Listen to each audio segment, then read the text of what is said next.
किसी लड़की की शादी करना हो तो लड़की के माता पिता को क्या देखना चाहिए? आप यही देखते ना, कितना कमाता है, कौन से जॉब में है, इसका पैकेज क्या है, आप यही देखते हैं। इसकी जाति कौन सी है, आप यही देखते हैं। इसके माता पिता कौन है, परिवार, फैमिली बैकग्राउंड क्या है। धोखे में आ जाओगे ये सब देखोगे तो। मैं पुलक सागर कहता हूं, फैमिली बैकग्राउंड अच्छा हो तो कोई जरूरी नहीं कि औलाद अच्छी हो। फैमिली बैकग्राउंड दशरथ का बहुत अच्छा था, लेकिन कैकेयी का चरित्र बहुत गड़बड़ था। ध्यान रखिए, फैमिली बैकग्राउंड अच्छा होने से बेटा अच्छा होगा जरूरी नहीं है।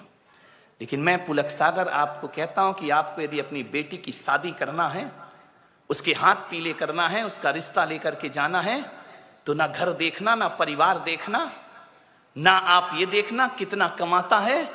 आप तो ये देखना कि जिस लड़के से अपनी लड़की की शादी कर रही हूं, उसके दोस्त कैसे हैं, उसके यार कैसे हैं, उसके मित्र कैसे हैं। अरे पिता जैसा है बेटा वैसे ही होगा, कोई जरूरी नहीं है। माता जैसी है बेटा वैसे ही होगा, कोई जरूरी नहीं है। ध्यान रखना। लेकिन ये बिल्कुल जरूरी है कि दोस्त जैसे होंगे लड़का वैसा।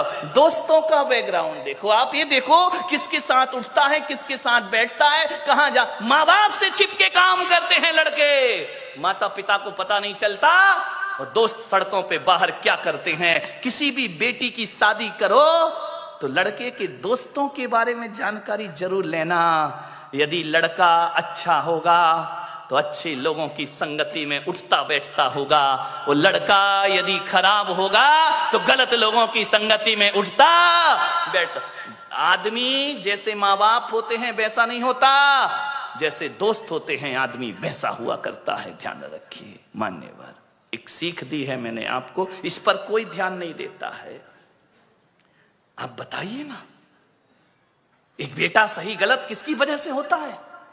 बाप की वजह से, मां की वजह से नहीं मेरे भाई।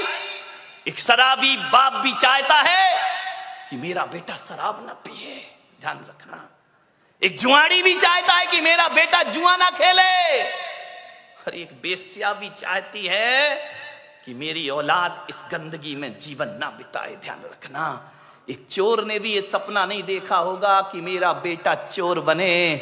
कोई माँ बाप औलाद को चोर नहीं बनाते हैं, कोई माता पिता औलाद को झूठ बोलना नहीं सिखाते हैं, कोई माता पिता शराब पीना नहीं सिखाते हैं, कोई माता पिता सिगरेट पीना नहीं सिखाते हैं। सिगरेट पीने वाला बाप भी चाहता है कि मेरा बेटा सिगरेट ना पिए। ध्यान रखना मान्यवर।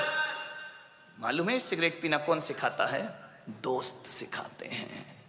सबसे पहले शराब पीना रिश्तेदार या माँ बाप ने नहीं सिखाया। शराबी बाप भी नहीं सिखाता है कि बेटा तू पी ले। ध्यान रखना। लेकिन सबसे पहले शराब पीना कोई सिखाता है तो दोस्त सिखाया करते हैं। सबसे पहले हाथ में सिगरेट आई तो माँ बाप और भाई के द्वारा नहीं, एक दोस्त के द्वारा हमारे हाथ में सिगरेट आती है। एक दोस्त के द्वारा हमारे जीवन में गलत चीजें आती हैं। और जब आदमी का स्टेटस ऐसा बन गया है, सिगरेट नहीं पिए, शराब नहीं पिए, तो कहते अरे कहां पिछड़ा हुआ आदमी, दुनिया चांद पे पहुंच गई, तू अगरबत्ती में लटका है। ध्यान रखिए मान्यवर, ऐसे बहकाने वाले बहुत मिलेंगे जिंदगी में। मान्यवर, मैं तो कहता हूं यदि बिगाड़ने वाले दोस्तों से तो बिना दोस्त की जिंदगी गुजार लो, वो अच्छी हुआ करती है। लेकिन ऐसे दोस्तों की संगति ना करो जो हमारी जिंदगी को बर्बाद करके रख दिया करते हो। मान्य आप सोचिए, जीवन में संगति का बहुत असर पड़ता है। एक पानी की बूंद जो आकाश से गिरती है, और यदि वही पानी की बूंद किसी नीम के पेड़ में चली जाए तो उसका स्वाद कैसा हो जाता है मेरे भाई? बताइए। कड़वा हो जाता है। नीम जानते हो? नहीं जानते हैं तो बोलो ना जानते हैं, नहीं तो मैं समझदा तुम कुछ जानते ही नहीं हो। एक नीम के पेड़ में चला जाए तो स्वाद उसका कड़वा हो जाता है। वही पानी की बूंद गन्ने के खेत में चली जाए तो मीठी हो जाया करती है। वही पानी की बूंद यदि केले के पेड़ में चली जाए तो कपूर बन जाया करती है। वही पानी की बूंद यदि सांप के मुख में चली जाए तो हलाहल जहर बन जाया करती है। और वही पानी की बूंद नाली में चली जाए तो गंदी नाली हो जाती है। वही पानी की बूंद यदि समुद्र में गिर जाए तो खारी हो जाती है। और वही पानी की बूंद यदि सीपी के मुंह में चली जाए तो मोती बन करके निखर जाया करती है। बूंद एक ही है। ये इतने रूप क्यों हुए उस बूंद के? संगति के कारण से। किसकी संगति करी उसने? मोती बना सीप की संगति से और जहर बना सांप की संगति से। ध्यान रखें।